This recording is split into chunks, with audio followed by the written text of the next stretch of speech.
Bonjour les élèves de deuxième année bac BIOF. Donc, cette leçon concernant l'exemple de transformation forcée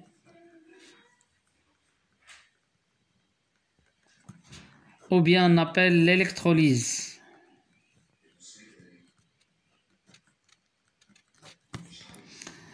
Le premier paragraphe, c'est transformation spontanée.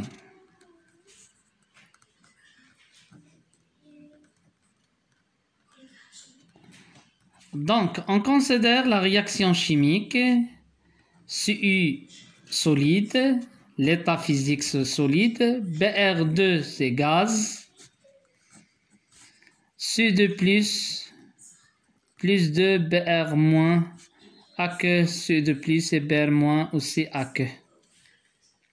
Donc, chaque réaction chimique, il a une constante d'équilibre s'appelle K. La valeur de cette constante, c'est 1,2 fois 10 à la puissance 25. On donne la concentration initiale de Cu2 et Br- sont égaux, c'est-à-dire égal combien? C'est 10 à la puissance moins 3 mol fois lettre moins 1. Calculons le quotient de la réaction initiale. Comment on va calculer?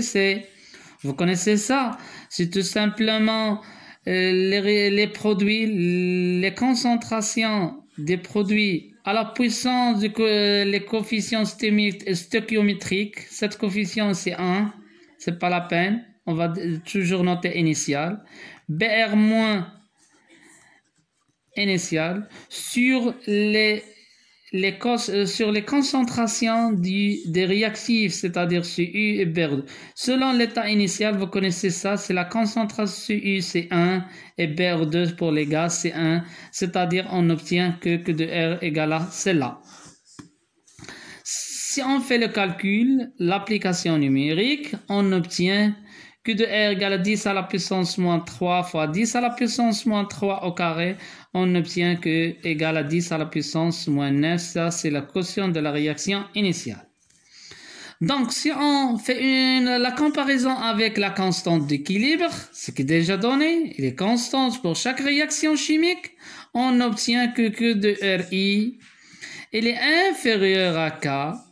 Que signifie qu'il est inférieur à K? Quel système? Le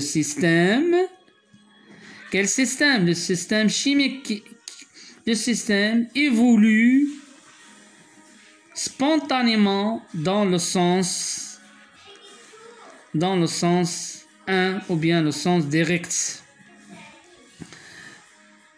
Donc, est-ce que la réaction, ça peut être dans le sens inverse? Maintenant, au deuxième paragraphe, c'est transformation forcée.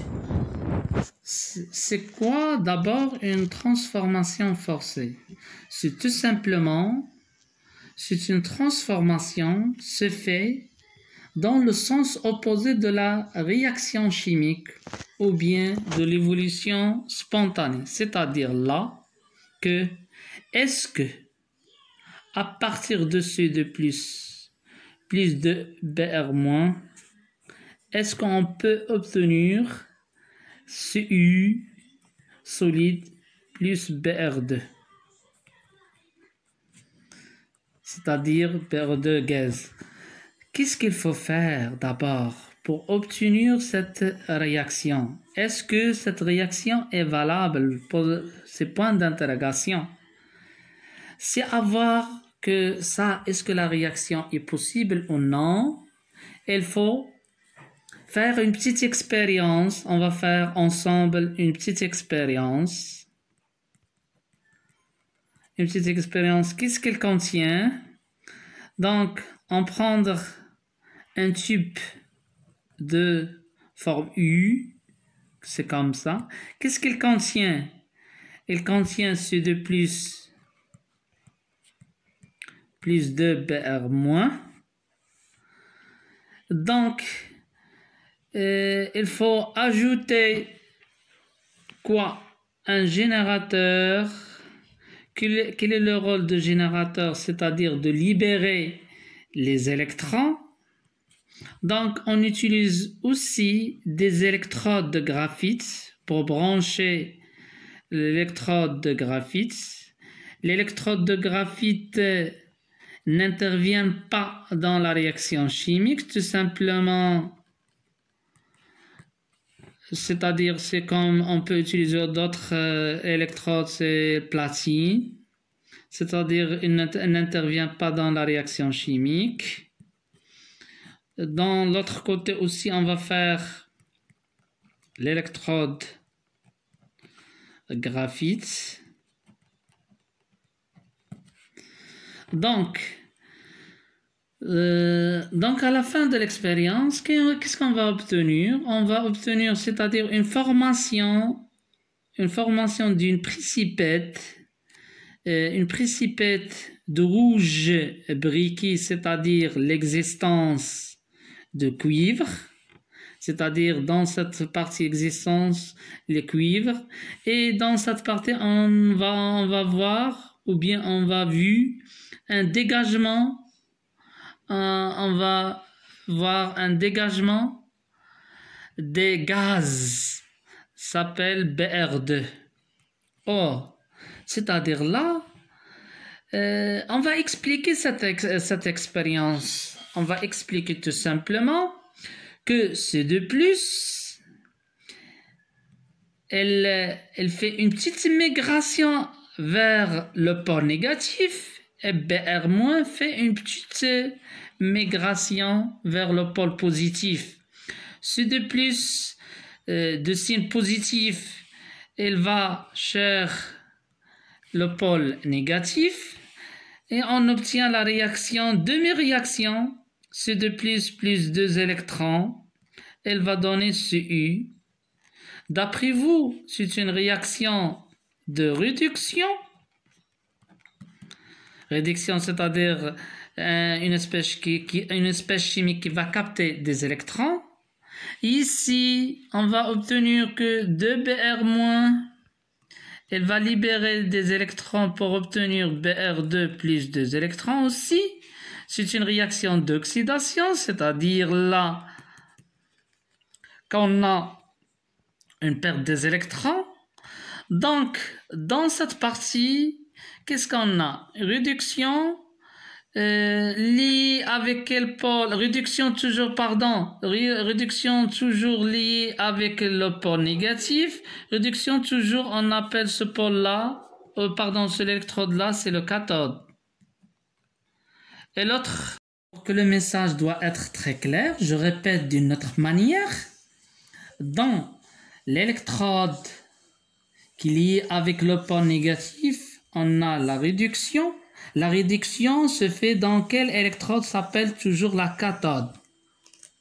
Et dans l'autre pôle, on a l'oxydation. L'oxydation, c'est-à-dire là, lié avec quel pôle ici, c'est le pôle positif, on s'appelle ici l'anode. Et on va trouver que le cathode de l'anode, c'est l'inverse qu'on a vu dans les piles. Et c'est tout simplement toujours réduction liée avec cathode et l'oxydation c'est lié avec anode. Mais ici, oxydation c'est le pôle positif, ici c'est réduction c'est le pôle négatif. Ok, c'est d'accord? Après, on va déterminer l'équation globale. C'est Cu2 plus 2Br-, elle va donner tout simplement Br2 plus Cu. C'est-à-dire que cette réaction est réalisée. On peut dire que cette transformation est une transformation forcée, ou bien on appelle On appelle aussi l'électrolyse. C'est quoi l'électrolyse? C'est tout simplement, c'est une transformation forcée. C'est-à-dire forcée, c'est-à-dire l'existence d'un générateur qui va libérer un électron. Et tout simplement, on a terminé cette paragraphe. Et merci à vous.